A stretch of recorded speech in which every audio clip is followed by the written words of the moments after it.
Welcome to right news. Nellore rural నియోజకవర్గంలోని major పంచాయతీలో ఒకటైన ఆమంచర్లలో ప్రస్తుతం తెలుగుదేశం పార్టీ, వైసీపీ పార్టీలకు చెందిన అభ్యర్థుల బలాబలాల గురించి క్లుప్తంగా తెలుసుకుందాం. ఈ ఆమంచర్ల పంచాయతీలో మొత్తం 4,100 ఓట్లు ఉన్నాయి. గడిచిన 2019 ఎన్నికల్లో ఇక్కడ తెలుగుదేశం పార్టీకి 57 ఓట్ల స్వల్ప మెజారిటీ వచ్చింది. అప్పుడు వైఎస్ఆర్ కాంగ్రెస్ పార్టీ నుంచి ప్రస్తుత ఎమ్మెల్యే కోటమిరెడ్డి సేదర్ పోటీ చేయగా తెలుగుదేశం పార్టీ నుండి అబ్దుల్ అజీజ్ పోటీ చేయడం జరిగింది.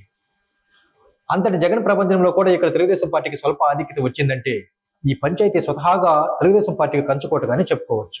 దీనికి కారణం ఇక్కడ కమ్మ వర్గానికి చెందిన వారు అధికంగా ఉండటం, వారిని అనుసరించి అనేక వర్ణాల ప్రజల మద్దతు ప్రకటించడంతో తెలుగుదేశం పార్టీకి తిరిగిన పంచాయతీలో ఒకటిగా ఈ ఆమంచర్ల పంచాయతీ కూడా నిలిచిపోయింది. అయితే మారిన రాజకీయ సమీకరణాల నేపథ్యంలో ఎన్నికలకు 25 రోజులు మాత్రమే సమయం ఉండగా ఏ పార్టీకి ఇక్కడ ఆధిక్యత ఉండనుందో, ఏ అంశాలు అభ్యర్థుల జయాపజయాల్లో ప్రభావం చూపనున్నాయో తెలుసుకుందాం. ప్రస్తుతం ఇక్కడ కూటమి అభ్యర్థిగా తెలుగుదేశం పార్టీ నుండి సేదర్ రెడ్డి, వైఎస్ఆర్ కాంగ్రెస్ పార్టీ నుండి ఆదాల ప్రభాకర్ రెడ్డి పోటీ చేస్తున్న విషయం తెలిసిందే. ఈ ఆమంచర్ల పంచాయతీ అభివృద్ధి విషయంలో ఆదాలతో పోల్చి చూస్తే కోటమిరెడ్డి మార్క్ అభివృద్ధి స్పష్టంగా కనబడుతుంది.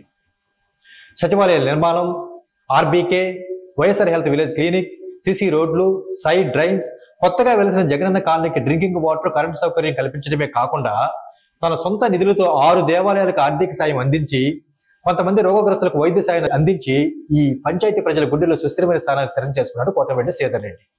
అంతటితో ఆగని కోటమిరెడ్డి ఆమంచర్ల సెజ్ కోసం పోరాటం చేస్తున్నానని, దీన్ని సాధించడం ద్వారా అనేక మంది జీవన ఉపాధి పొందుతారని, కనుక తన అభ్యర్థిత్వాన్ని బలపరచమంటూ సేదర్ రెడ్డి చేస్తున్న విన్నపాన్ని ఇక్కడ ప్రజలు ఆమోదిస్తున్నారు. ఇక ఆదాల ప్రభాకర్ రెడ్డి విషయానికి వస్తే మేజర్ పంచాయతీ అయిన ఈ ఆమంచర్లలో 3 శ్మశానాలకు ఫెన్సింగ్ వేశారన్న ఒక్క పని తప్ప మరొక పని ఇక్కడ చేయలేదని చెప్పుకొస్తున్నారు. అయితే ఈ శ్మశానాల డెవలప్మెంట్ విషయంలో కూడా ఆదాల వర్గీయులు భూ కబ్జా చేశారని, అంతేకాకుండా ప్రశ్నించిన వారిపై ప్రతిపక్ష తెలుగుదేశం పార్టీ అనుచరులపై పోలీసు కేసులు వేసి వేధించారని ఇక్కడ కొంతమంది వాపోతున్నారు. ఈ ఎఫెక్ట్ ఆదాలపై బలంగా ప్రతికూలత చూపే అవకాశం ఉందని కూడా వారు తెలియజేస్తున్నారు.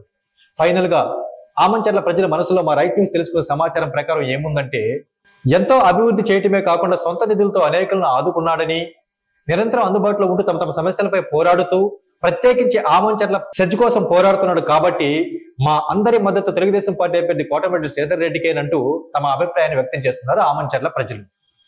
అంతటితో ఆగని వారు నిజమైన ప్రజాసేవకుని ఎన్నుకుంటేనే ఈ ప్రాంతం బాగుపడుతుంది కాబట్టి ఈ ఆమంచర్ల పంచాయతీలో సేదర్ రెడ్డికి 1000 ఓట్ల మెజార్టీ తీసుకొస్తామని శపథం చేస్తున్నారు. మరి ఇక్కడ ఏం జరగనుందో మే 13 పోలింగ్ రోజున తెలవనుంది. మరొక పంచాయతీతో మళ్ళా కలుద్దాం. Keep watching, please subscribe right news channel. ధన్యవాదాలు.